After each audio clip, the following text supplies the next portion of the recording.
Hello everybody! Today we'll be reviewing the book called Reading Power 2 in its 4th edition. The first part will be narrated by me, Jennifer Hango, and the second will be narrated by my partner, Jessica Castro. Let's begin.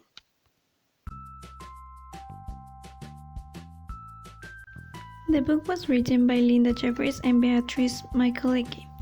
It has 4 parts divided in units. The 4 reading skills are explained with exercises. Besides, it contains passages and book recommendations. Like I said before, the book has 4 parts, but in this tutorial, we will be focused on the 2 first, which are extensive reading, that has an introduction and 3 units, and the next, which is vocabulary building, with 5 units. Part 1, extensive reading.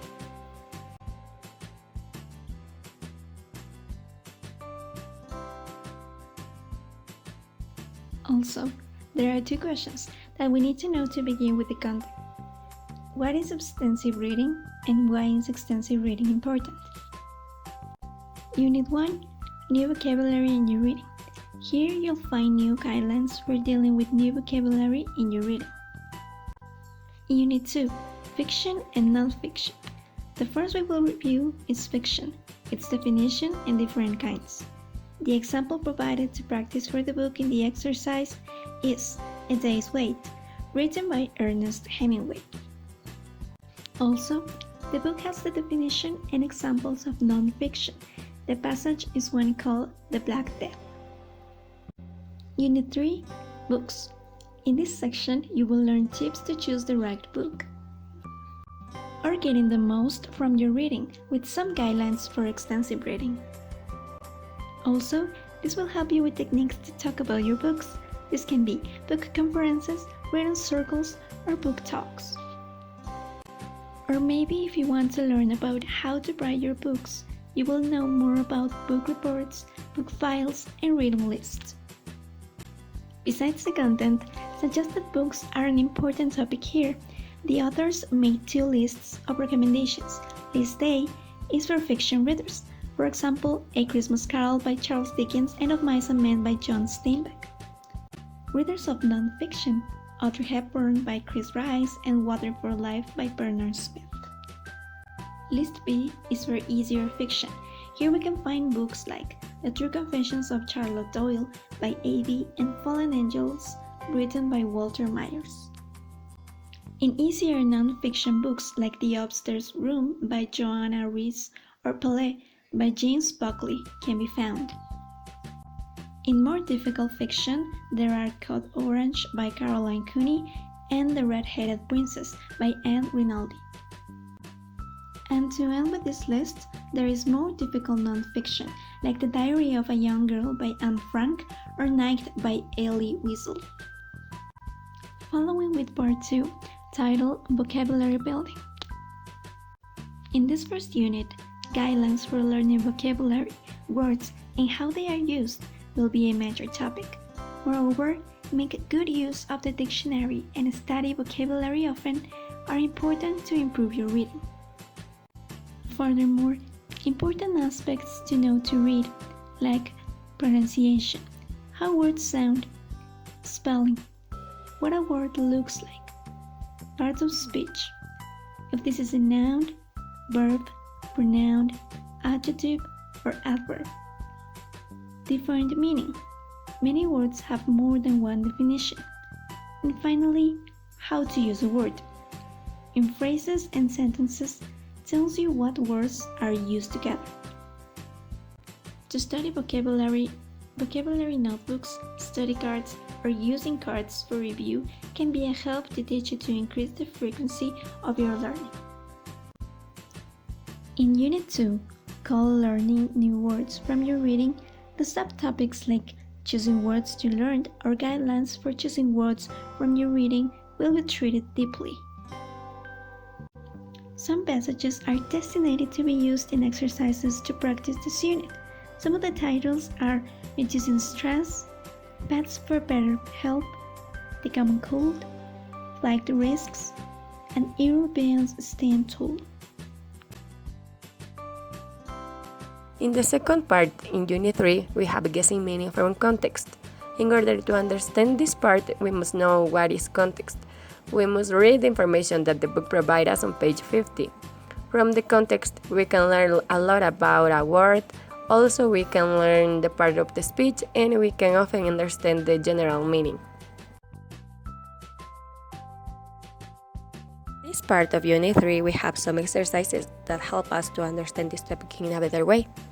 So in these exercises, we must read the sentence or text, and then we must write a part of speech, which can be noun, verbs, adjectives, adverbs, or prepositions.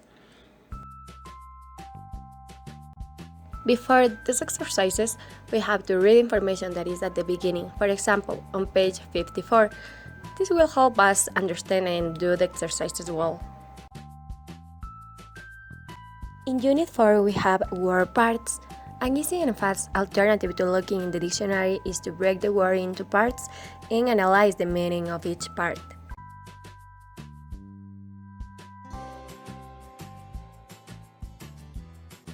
Many words in the English language are made up of word parts called prefixes, roots, and suffixes. In this unit, we will learn about it. These word parts have specific meanings that, when added together, can help you determine the meaning of the word as a whole.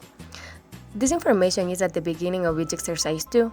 This is a good technique because we can know well, then do the exercises by understanding what we are doing.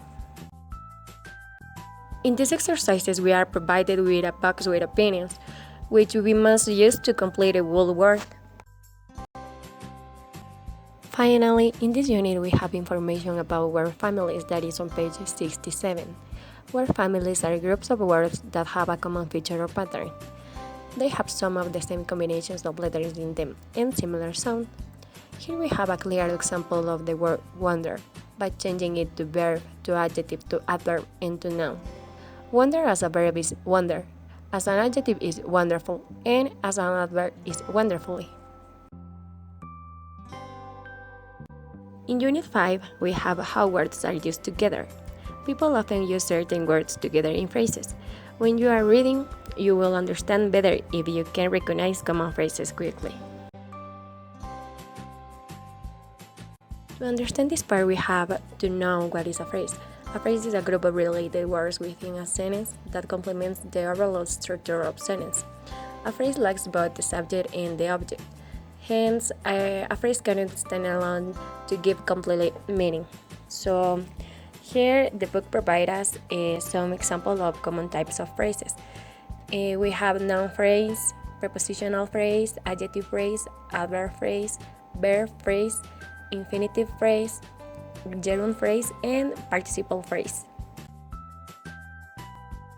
Phrasal verbs are less formal, but you can use phrasal verbs in speaking, however, not in writing a research or an academic essay.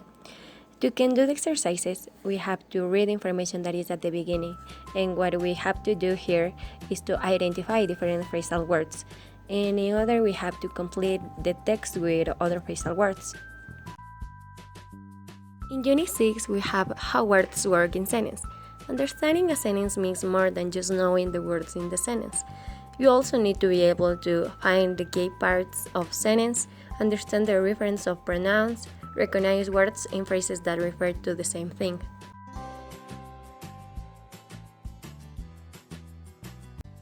Words can be organized into sentences in many different ways. For this reason, describing how to put a sentence together isn't as easy as explaining how to break a cake or assemble a monoplane. This book provides us a lot of information of key parts of sentence, and the examples are according to this topic.